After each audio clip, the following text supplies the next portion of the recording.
아는 공동체에게 주시는 말씀을 보도록 하겠습니다. 우리 공동체에게 주신 말씀은 신명기 18장 1절에서부터 5절까지 말씀입니다. 이 말씀을 우리 다 같이 합독하도록 하겠습니다. 레위 사람 제사장과 레위의 온 지파는 이스라엘 중에 분깃도 없고 기업도 없을지니 그들은 여호와의 화제물과 그 기업을 먹을 것이라. 그들이 그들의 형제 중에서 기업을 가지지 않을 것은 여호와께서 그들의 기업이 되심이니 그들에게 말씀하심과 같으니라. 제사장이 백성에게서 받을 몫은 이러하니 곧 그 드리는 제물의 소나 양이나 그 앞다리와 두 볼과 위라. 이것을 제사장에게 줄 것이요 또 내가 처음 거둔 곡식과 포도주와 기름과 내가 처음 깎은 양털을 내가 그에게 줄 것이니 이는 내 하나님 여호와께서 내 모든 지파 중에서 그를 택하여 내시고 그와 그의 자손에게 항상 여호와의 이름으로 서서 섬기게 하셨음이니라. 아멘. 이스라엘 백성이 애굽에서 나온 것은 그해 1월 14일 유월절 밤입니다. 애굽에서 나온 이스라엘이 블레셋 길을 따라 약속의 땅 가나안으로 가게 되면 4일이면 도착할 수 있습니다. 하지만 하나님은 그들을 블레셋 길로 인도하지 않으셨습니다. 그들이 블레셋과 전쟁하게 되면 마음을 돌이켜 애굽으로 돌아갈 수 있었기 때문입니다. 출애굽기 13장 17절 말씀을 보도록 하겠습니다. 바로가 백성을 보낸 후에 블레셋 사람의 땅의 길은 가까울지라도 하나님이 그들을 그 길로 인도하지 아니하셨으니 이는 하나님이 말씀하시기를 이 백성이 전쟁을 하게 되면 마음을 돌이켜 애굽으로 돌아갈까 하셨음이라. 이처럼 하나님은 출애굽한 이스라엘이 전쟁으로 마음을 돌이킬까봐 블레셋 길로 인도하지 않으시고 광야길로 인도하셨습니다. 지도를 보시면 그들은 수르 광야와 신 광야를 지나 시내 광야에 있는 시내산에 이르렀습니다. 그때가 출애굽 후 3월 1일입니다. 이스라엘이 출애굽한 것이 1월 14일이니까 한 달 보름의 시간을 광야에서 보낸 후 시내산에 이른 것입니다. 우리가 잘 아는 것처럼 이스라엘은 시내산에서 가나안 땅을 향해 바로 나아가지 않았습니다. 그들은 이곳에서 약 1년가량 머물렀습니다. 그들은 약 1년간 머문 뒤 시내산을 출발했는데 그때가 출애굽 후 2년 2월 20일입니다. 민수기 10장 11절과 12절 말씀입니다. 둘째 달 20날에 구름이 증거의 성막에서 떠오르매 이스라엘 자손이 시내 광야에서 출발하여 자기 길을 가더니 바란 광야에 구름이 머무르니라. 이처럼 이스라엘은 시내산에서 1년가량 머물러 있었습니다. 그렇다면 그들은 이곳에 머무르면서 무엇을 했을까요? 그들은 이곳에서 하나님 백성으로 어떻게 살아야 하는지 알려주신 십계명과 율법의 말씀을 받았습니다. 오늘 우리가 묵상하고 있는 신명기의 말씀은 이때 하셨던 말씀을 다시 하시고 있는 것입니다. 그러면서 하나님은 이스라엘 백성에게 자신을 예배할 수 있도록 성막을 지으라고 하셨고 그들은 말씀대로 성막을 지었습니다. 그들이 성막을 언제부터 만들었는지에 대한 기록은 없지만 완공된 날은 알 수 있습니다. 성막이 완공된 날은 출애굽 후 2년 1월 1일입니다. 출애굽기 40장 17절 말씀을 보도록 하겠습니다. 둘째 해 첫째 달 곧 그 달 초하루에 성막을 세우니라. 이스라엘 백성은 둘째 해 첫째 달 초하루에 처음으로 하나님을 예배하기 위해 성막을 만들었습니다. 성막이 세워졌을 때 이스라엘 백성은 감격스럽기도 했을 것이고 낯설기도 했을 것입니다. 왜냐하면 이스라엘 백성은 애굽에서 430년간 생활하는 동안 하나님께 제단을 쌓지 못했기 때문입니다. 그래서인지 성경을 자세히 살펴보아도 이스라엘 백성이 애굽에서 제단을 쌓았다라고 하는 말씀이 나오지 않습니다. 어쩌면 그들은 애굽에서 하나님을 예배하기 위해 제단을 쌓을 수 없었을 것입니다. 그들은 애굽 사람들의 종이었기 때문입니다. 그랬던 이스라엘 백성이 출애굽했습니다. 종의 신분에서 자유인의 신분이 된 것입니다. 그렇다면 바로 제단을 쌓고 하나님을 예배해야 하는데 그럴 수도 없었습니다. 애굽의 병사들이 그들을 쫓아왔기 때문입니다. 이후 이스라엘 백성이 하나님께 처음으로 제단을 쌓은 것은 그들이 아말렉과의 전쟁에서 승리한 뒤입니다. 그들은 이 전쟁에서 승리한 후 승리를 기념하기 위해 제단을 쌓았고 이것이 출애굽한 이스라엘이 하나님께 처음으로 제단을 쌓은 것입니다. 출애굽기 17장 15절과 16절 말씀입니다.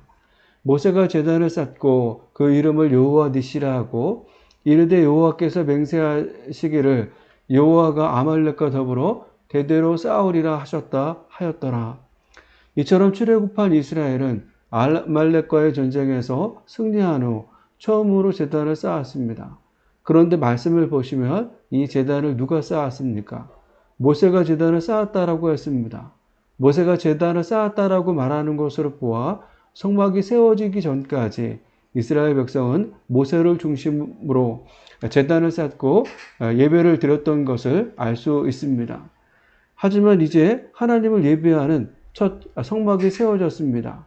이제부터는 예배를 맡아 인도할 전문 사역자가 필요했습니다. 그래서 하나님이 택한 지파가 레위 지파입니다. 우리가 잘 알고 있는 것처럼 이스라엘은 12지파로 이루어져 있습니다. 이 12지파는 야곱의 12명의 아들 이름입니다. 야곱은 12명의 아들을 낳았는데 르우벤, 시므온, 레위, 유다, 단, 납달리, 갓, 아셀, 이사갈, 스불론, 요셉, 베냐민을 순서대로 낳았습니다. 여기 야곱의 12명의 아들 가운데 레위와 요셉의 이름이 빠지고 요셉의 두 아들 에브라임과 므낫세가 들어가면서 이스라엘은 12지파가 된 것입니다. 요셉 지파는 그의 아들들 에브라임과 므낫세의 이름이 들어가면서 빠진 것이지만 레위 지파는 그들을 대신하는 이름이 없는데 12지파에서 빠진 것입니다. 왜 레위 지파가 이스라엘 12지파에서 빠지게 되었을까요? 하나님께서 그들을 의도적으로 빼셨기 때문입니다. 하나님은 그들을 성막에서 예배를 맡아 인도할 전문 사역자로 지명하여 부르셨기 때문에 그 이름이 12지파에서 빠지게 된 것입니다. 민수기 18장 2절 말씀을 보도록 하겠습니다. 너는 내 형제 레위 지파 곧 내 조상의 지파를 데려다가 너와 함께 있게 하여 너와 내 아들의 증거의 장막 앞에 있을 때 그들이 너를 돕게 하라. 이처럼 하나님은 레위 지파를 성막의 일을 하도록 지명해서 택하셨습니다. 오늘 본문의 말씀은 성막의 일을 하도록 지명받은 레위 지파에 대한 말씀입니다. 이 말씀을 통해서 하나님께서 우리에게 말씀하시는 주님의 음성은 무엇일까요? 하나님은 당신이 지명하여 세운 자를 반드시 책임져 주신다라고 하는 것을 우리에게 알려주고 있습니다. 1절과 2절 말씀을 다시 보도록 하겠습니다. 레위 사람 제사장과 레위의 온 지파는 이스라엘 중에 분깃도 없고 기업도 없을지니 그들은 여호와의 화제물과 그 기업을 먹을 것이라. 그들이 그들의 형제 중에서 기업을 가지지 않을 것은 여호와께서 그들의 기업이 되심이니 그들에게 말씀하심 같으니라. 오늘 말씀의 시작은 레위 사람 제사장과 레위의 온 지파는으로 시작하고 있습니다. 여기에서 보면 제사장을 레위 사람이라고 한 것을 볼 수 있습니다. 제사장 하면 딱 떠오르는 이름이 모세의 형 아론입니다. 하나님은 모세의 형 아론을 첫 제사장으로 임명했습니다. 우리에게 익숙한 모세나 아론은 모두 레위 지파 출신입니다. 앞서 말씀드렸던 것처럼 야곱은 12명의 아들을 낳았습니다. 레위는 야곱의 세 번째 아들입니다. 이후 레위는 3명의 아들을 낳았는데 게르손, 고앗, 무라리를 낳았습니다. 이 3명은 각각 자녀를 낳았는데 게르손은 2명의 아들 림니와 시므이를 낳았고 고앗은 아므람, 이스알, 헤브론, 우시엘 이렇게 4명의 아들을 낳았습니다. 무라리는 마올리와 무신이 2 아들을 낳았습니다. 여기서 보면 고앗의 첫째 아들이 아브람인데 이 아브람이 아론과 모세의 아버지입니다. 아브람은 요백과 결혼해서 아론과 모세를 낳았습니다. 출애굽기 6장 20절 말씀입니다. 아브라함은 그들의 아버지의 누이 요게벳을 아내로 맞이하였고 그는 아론과 모세를 낳았으며 아브라함의 나이는 137세였으며 이처럼 아론은 레위지파 특별히 고핫의 후손입니다. 하나님은 레위지파 고핫의 후손 중 아론을 지명하셔서 제사장으로 임명하셨습니다. 이후 아론의 후손들이 계속해서 제사장 직임을 감당했습니다. 따라서 성경에서 제사장이라고 하면 모두 레위지파라고 생각해도 틀리지 않습니다. 그렇게 오늘 본문에서 말씀하는 레위 사람 제사장으로는 아론의 후손을 말하는 것이고 레위의 온 지파는 아론의 후손을 제외한 모든 레위 지파 사람들을 말하는 것입니다. 이후 말씀을 보면 레위 지파에 대해서 말씀하면서 그들을 향해 이스라엘 중에 분깃도 없고 기업도 없을지니 라고 하였습니다. 오늘 개역 개정 성경에는 분깃, 기업이라고 번역하고 있지만 표준 세번역 성경을 보면 몫이나 유산으로 받은 땅이라고 번역하고 있는 것을 볼 수 있습니다. 그렇다면 왜 레위 지파는 이스라엘 중에 몫이나 유산으로 받을 땅이 없었을까요? 오늘 신명기 말씀을 듣고 있는 출애굽 2세대는 40년간 광야에서 생활했습니다. 그들은 지금까지 자신의 땅을 한 번도 소유한 적이 없었습니다. 그들은 나그네처럼 40년간 광야에서 방황하며 생활한 것입니다. 그랬던 그들이 조금 후에 가나안 땅을 들어가게 되고 그 땅을 분배받게 될 것입니다. 이렇게 분배받은 땅은 처음으로 본인의 소유가 됩니다. 마치 오랜 세월 집 없이 생활하다 본인 명의의 집과 땅이 생기게 되는 것과 같은 것입니다. 그들의 마음이 어땠을까요? 말로 표현할 수 없는 기쁨이 그들에게 있게 될 것입니다.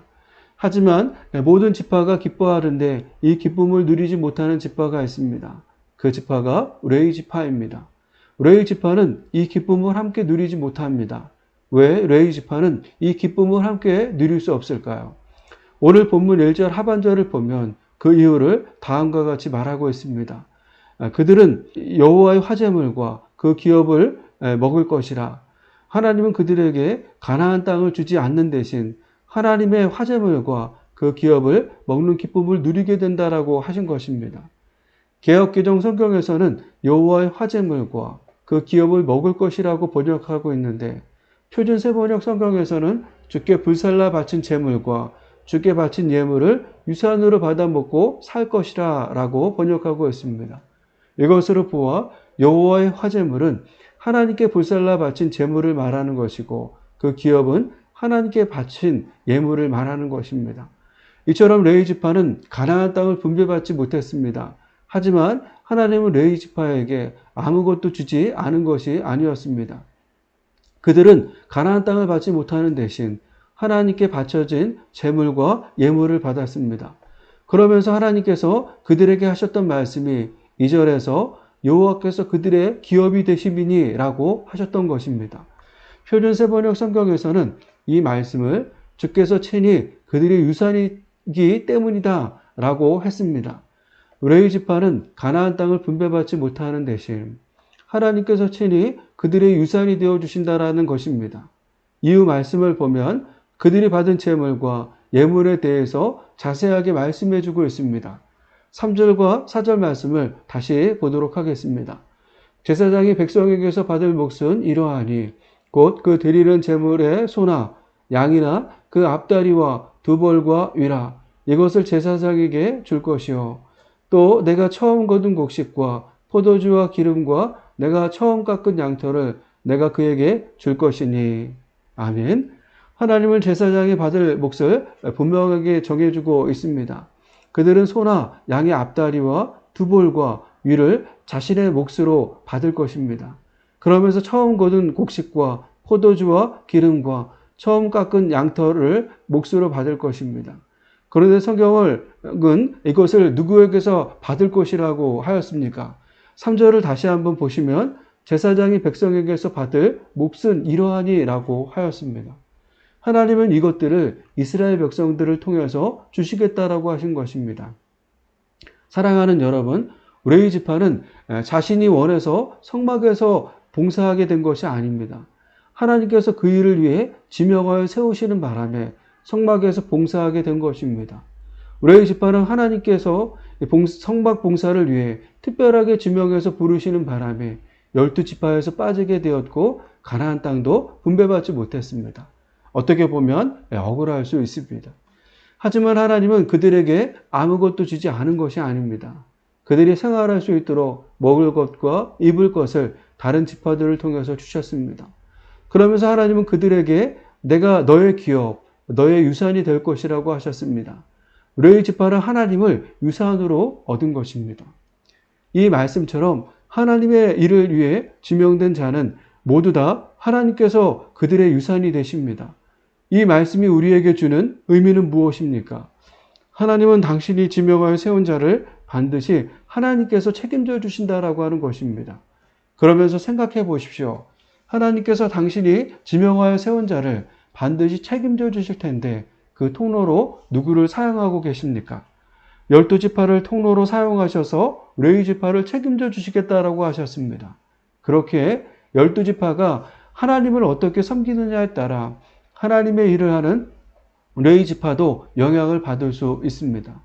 만약 12지파가 온전하게 하나님께 제물과 예물을 드린다면 하나님께서 지명하여 부르신 레위 지파는 풍족한 은혜를 누릴 것입니다. 반대로 12지파가 온전하게 하나님께 제물과 예물을 드리지 않는다면 레위 지파는 어려운 생활을 하게 될 것입니다. 오늘 본문의 말씀은 이 사실을 우리에게 알려주고 있는 것입니다. 하나님은 어느 세대나 당신을 위해 부름을 받은 자들을 책임져 주십니다. 하나님은 친히 그들의 유산이 되어 주실 것입니다. 하나님이 그렇게 하시는 방법은 교회 성도들의 헌신을 통해 그 일을 이루신다라는 것입니다. 따라서 오늘 우리가 하나님을 어떻게 예배하고 섬기느냐에 따라 우리는 하나님을 위해 지명된 자들을 위해 선한 통로가 될 수도 있고 그렇지 않을 수도 있습니다. 바라기는 우리 아는 교회가 하나님의 선한 통로가 되기를 축복합니다.